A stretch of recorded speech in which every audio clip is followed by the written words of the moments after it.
Hi, I'm Manraj Grewal Sharma from the Indian Express Chandigarh. Welcome to the Chandigarh War Memorial. Here you see it behind me. It's probably the largest war memorial in post-independence India. And what is most unique about it is that it is a citizens' initiative. It's the first war memorial built by the citizens under the leadership of the Indian Express.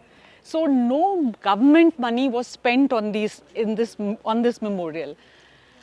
And it's also unique because it wasn't designed by a well-known architect or whatever. So it was the brainchild of then Governor Lieutenant General J.F.R. Jacob. He was a 1971 war hero. And what he did was he thought of this along, and so did the Indian Express. And then he launched a competition. So he invited students to come up with their models for memorial, and two students of Chandigarh College of Architecture, their model was accepted, and the war memorial is based on their model. Two students called Shivani Guglani and Nanki Singh. And then the model was given to the Urban Planning Department of Chandigarh Administration, and they set it up. So finally, the foundation stone was laid in 2004, and the memorial came into existence in 2006, and it was inaugurated by then President Abdul Kalam. With me is our defense correspondent, Manaman Singh Chinna. He's covered defense extensively, and especially the Kargil War, the aftermath, the Kargil War itself. So tell us a little bit about how did the war start? Well, Manraj, as is now commonly known, that the war began officially in May, though, again, there are two aspects to it, that the actual hostilities in intensive warfare started in June.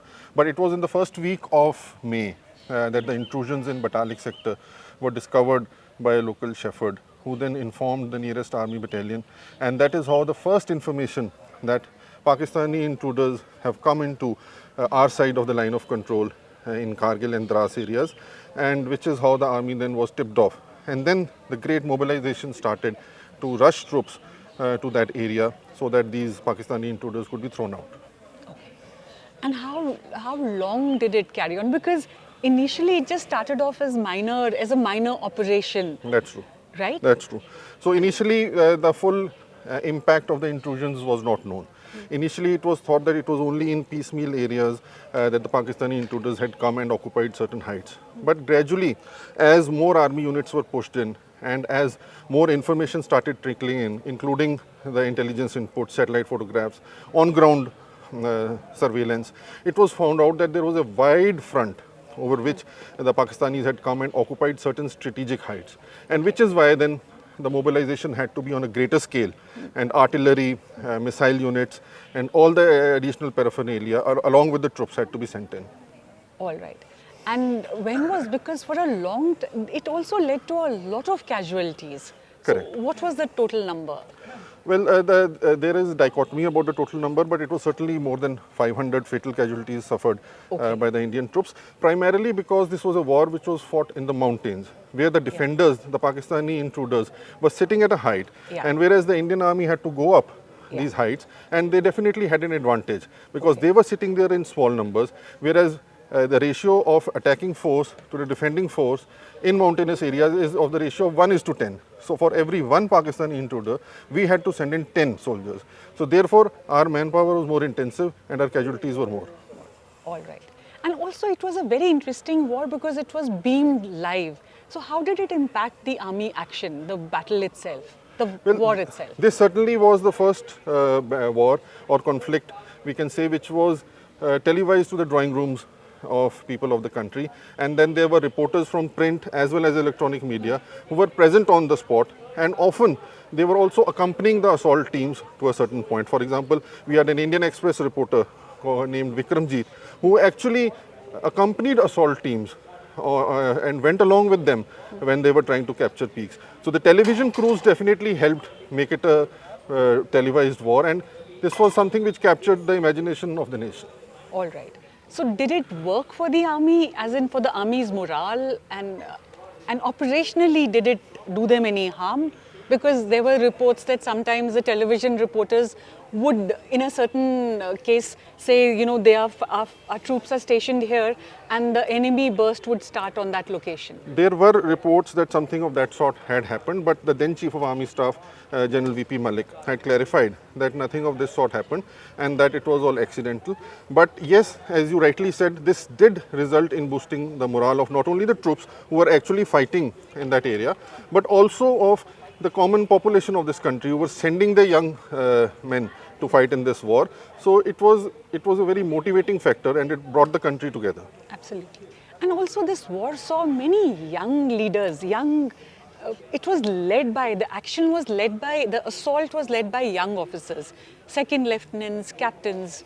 Absolutely. So- In any case, these young officers, as you said, they are the cutting edge, and they are the platoon commanders, they are the company commanders, and they are supposed to lead into the battle. But here again, because of the terrain, because of the need for physical fitness, even senior majors or even younger lieutenant colonels who were beyond a certain age, they could not function at those heights as effectively as perhaps a 24-year-old or 25-year-old would. So therefore, definitely it was a young soldiers' war and a young officers' war too. Any interesting anecdotes? You know, there were, I believe, the Indian Army sent back bodies of Pakistani soldiers who were felled here. And there was this officer, you wrote about him, who kept a letter saying in the pocket of, I am not clear about that. Correct. Yeah. That was Brigadier Bajwa.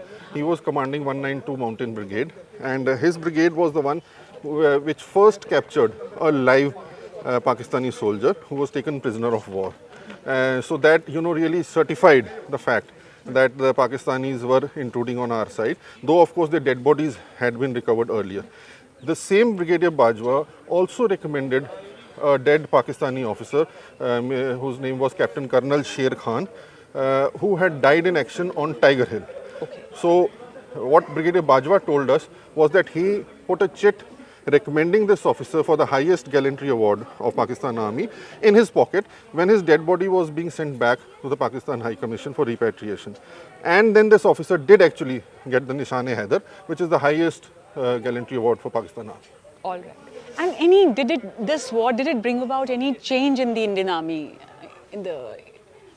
Yes, definitely it brought a change in the tactics of the Indian Army, in the deployment of Indian Army, where we had just one division which was looking after an entire front comprising Kargil, Dras, Siachen Glacier and the Chinese front. We now have an entire corps. And after, of course, the Eastern Ladakh incidents, we have two corps almost sitting in an operational posture. So this has resulted in a great deal of soul searching by the Indian Army also. There was a Kargil review committee which was formed and which gave far-reaching consequences. But one of the major recommendations of the Kargil review committee was setting up the office of the Chief of Defence Staff, which of course happened just a couple of years earlier, and we have of course lost General Rawat in an accident. But that office has been instituted as a result of the Kargil war.